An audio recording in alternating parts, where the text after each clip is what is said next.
Hello everyone, welcome to Sumedh speak. यहाँ हम बात करते हैं जियो पॉलिटिक्स, क्रिकेट और हर वो खबर जो भारत के लिए मैटर करती है। क्लियर अपडेट्स, स्मार्ट एनालिसिस, बस बिना ड्रामा के। आइए बातें हैं अपने अभी के टॉपिक पे।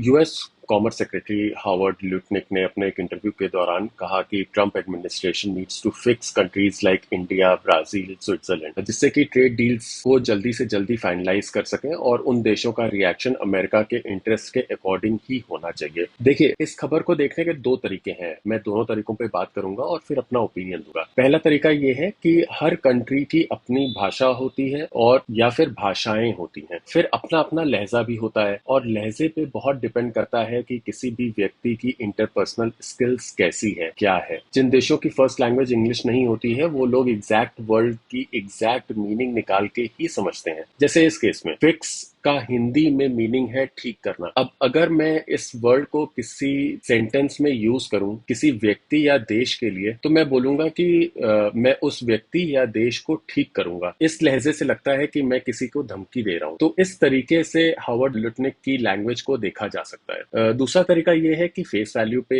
हम लोग ले कि जो ये ट्रेड डील का इशू है उसको फिक्स करना है ट्रम्प एडमिनिस्ट्रेशन को, और जिससे इन सब चीजों से, इस ट्रेड डील को अच्छा करने से अमेरिकन इंटरेस्ट भी ऑब्वियसली नहीं हैम्पर होगा। अब आप खुद देखिए, एक ही लाइन के टोटली डिफरेंट मीनिंग्स हैं। मैंने अपने प्रोफेशनल लाइफ में काफी साल यूएस क्लाइंट्स के साथ काम किया है, इसलिए मैं समझ सकता हूँ कि things can get lost in translation, specially वहां जब दोनों तरफ अलग अलग लैंग्वेज बोली जाती है। अब मेरा ओपिनियन ये है इस बात में कि ये भाषा दर्शाती है ट्रम्प और उनकी एडमिनिस्ट्रेशन की परिपक्वता कितनी कम है दूसरे देशों के कल्चर को समझने में और दूसरे देशों को रिस्पेक्ट देने में। हावर्ड लिटनिक अगर इंडियंस और उनके कल्चर को नहीं जानते हैं तो उन्हें किसी ऐसे इंसान से एक बार एटलीस्ट पूछ लेना चाहिए था जो इंडिया में रह चुका हो और यहाँ के तौर तरीके भी जानता हो। मैं ये इसीलिए बोल रहा हूँ क्योंकि डिप्लोमेसी का मतलब होता है कूटनीति, और कूटनीति में इतना ज्यादा एग्रेशन नहीं किया जाता। आइडियली ट्रेडिशनल वे में मैं बात कर रहा हूँ। मेरे हिसाब से इंडिया अभी भी वही ट्रेडिशनल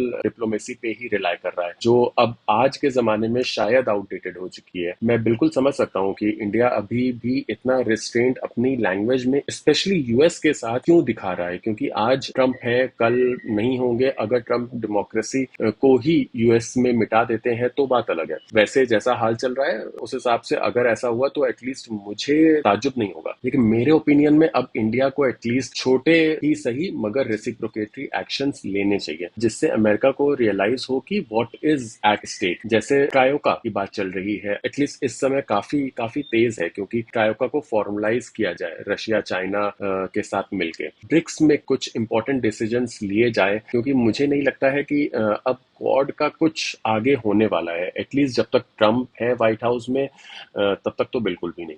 ये मैं इसीलिए बोल रहा हूँ क्योंकि मैं एक पैटर्न देख रहा हूँ यहाँ पे। ट्रम्प और उनके मिनिस्टर्स कुछ तो ऐसा डेरोगेटरी लैंग्वेज यूज करते हैं, फिर अमेरिका के एनालिस्ट या अमेरिकन जो जनता है, जिन लोगों ने सो कॉल्ड ट्रम्प को वोट नहीं किया होगा, वो लोग लग जाते हैं ये बोलने के लिए कि ट्रम्प रिलेशन खराब कर देंगे इंडिया के साथ वगैरह वगैरह, जस्ट टू पैसिफाई इंडिया। तो मुझे ये कैरेट स्टिक वाली कहानी लग रही है, या फिर गुड कॉप बैड कॉप वाली सिचुएशन भी लग रही है। इसीलिए रेसिप्रोकेटरी एक्शन इंडिया को लेना ही चाहिए। देखिए, इस समय जियोपॉलिटिक्स इतने निचले स्तर पे जा चुका है कि मोहसिन नकवी, जो पाकिस्तान के इंटीरियर मिनिस्टर हैं और एशियन क्रिकेट काउंसिल के चेयरमैन हैं, फिर पाकिस्तान क्रिकेट बोर्ड के चीफ भी हैं, वो तक इंडिया की जीती हुई एशिया कप की ट्रॉफी लेके भाग जाते हैं। इन सब के बाद ये बोला जा सकता है कि स्पोर्ट्स को पॉलिटिसाइज किया जा रहा है। मैं तो सोचता हूँ कि काश वहां पे उस समय कोई भारत की तरफ से पॉलिटिशियन होता तो नजारा ही कुछ और होता। तो इंडियन क्रिकेट टीम थी, इसलिए मोहसिन नकवी ट्रॉफी चुरा के भागने में कामयाब हो गए। इंटरेस्टिंग येट सैड जियोपॉलिटिक्स जो आजकल वर्ड्स का इस्तेमाल हो रहा है, लहजे का इस्तेमाल हो रहा है, is very sad to see these things. आप लोग बताइए कमेंट सेक्शन में कि आप लोग क्या सोचते हैं इस इश्यू पे। Thank you for watching. Please like, share and subscribe.